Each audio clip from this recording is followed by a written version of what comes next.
Over 2 million troops have been deployed into active duty since the Twin Towers came down. And as Lori Crow says, the vets and their families are all casualties of war. She should know her son Elliot, a major sergeant's first semester in college, was interrupted 3 times by tours in Iraq, Katrina, and Afghanistan. We'll talk with Elliot's stepsister Lynn, but first, let's meet Lori, his mom. Hi, Melanie. How are you? I'm good. Come on in. I wish I had more of Elliot's things that I could share with you, but I put most of them away. But this is his wall. What a doll. Starting with this kindergarten picture, it's my favorite picture ever of him. And I think he was about 6 here. And then this is his artwork. And so it was just you and Elliot? It was just Elliot and I, yes. I divorced his dad when he was just 1, just a little over 1. And so it was just he and I against the world. And I remember when he came home from school with this piece of artwork here, I thought, oh my goodness, he's so creative. I mean, I had no idea he had this in him. I think he was probably 7 or 8. And what was his personality like as he developed into a young man? That's when he started, when he was in high school. Of course, that's a difficult time for anyone. And that's when he decided that he was really going to be a soldier. I mean, he talked about it from the time he was probably, 3, and he could hold a stick and play army. But he had decided when he went to high school, they had a junior ROTC program, and he got involved with that, and he was very disciplined, extremely disciplined. Of course, he excelled in high school, and he was on the academic decathlon, and he took state champion 2 years. We were 14 when our parents got married, and so we went through phases over the years of being buddies and not being buddies, and friends and not friends, brother and sister and not brother and sister. So, but there was a time when y'all were pretty close. Definitely, yes. Several different years of span. But perhaps you saw a different side of him anyway than they did. Most likely, yeah. Being a sister, you kind of do see. Yes. Yeah. You and Elliot were really close at one point. And yes. What was he like in high school? He was definitely the life of the party. He was always, everyone thought he was hilarious, and he definitely had not a care in the world. And How long was Elliot home after joining the Oklahoma Army National Guard? He was going to be home for Christmas, and then he was leaving January 1st of 2003. It was a 1-year deployment. It was 3 months of training and then 9 months over in country. Where he was going, what he was doing, he just basically said, wait until you hear from me. I had no idea where he was, what he was doing. I had no idea. And he said, I think you were born, I think your whole purpose in life was to be my mother.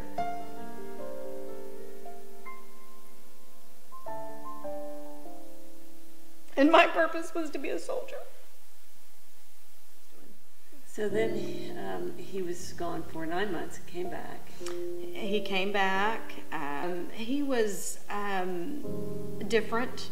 Not so much his personality, but he was just, I could just tell that it had changed him.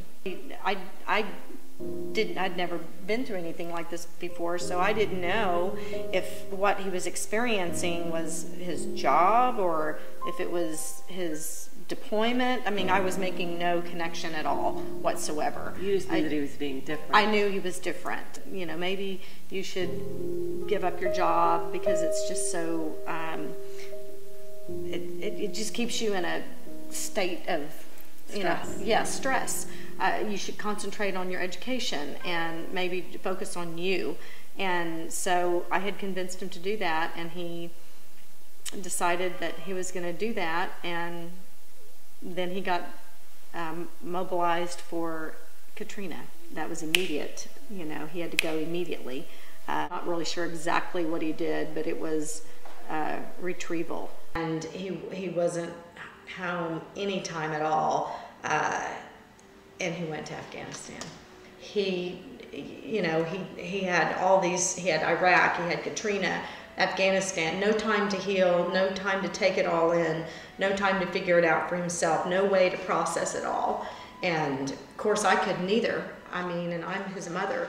I mean, once he came home from Afghanistan, it's like he was living and breathing. He had his arms, he had his legs. Physically, if you didn't know him, you would think he was fine.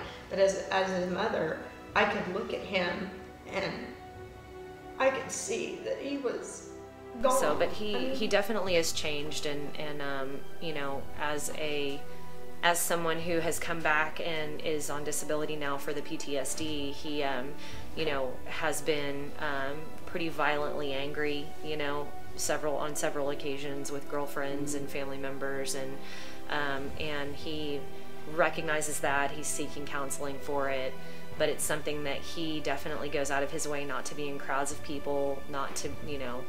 And that's very different than how he used to be. Absolutely. Yeah. And not knowing how to help him, it was just unbearable. Because as a mother,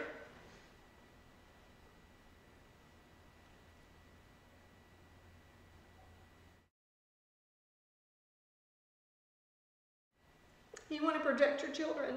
Yeah. And when something's wrong, you want to make it right. And I couldn't make it right.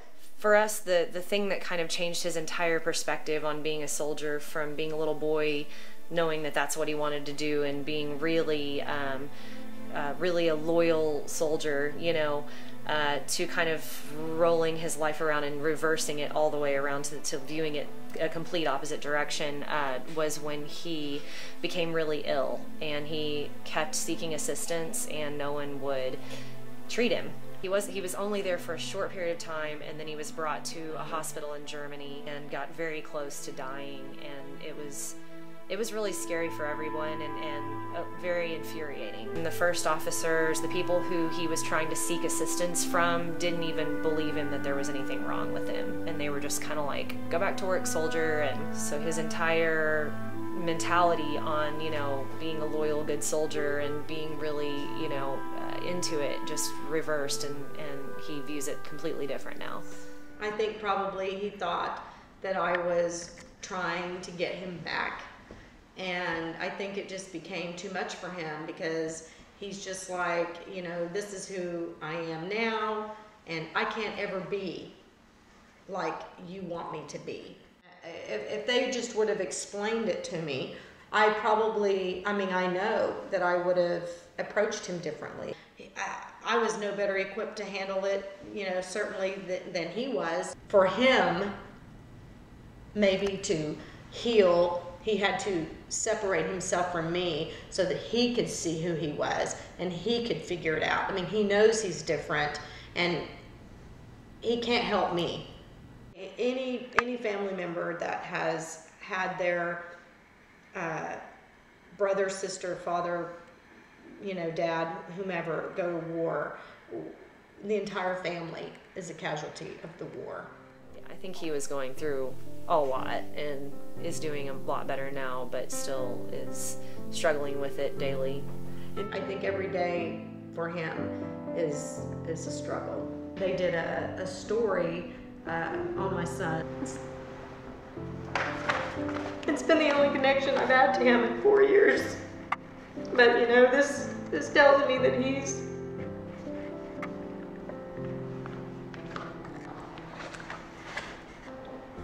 making it, you know.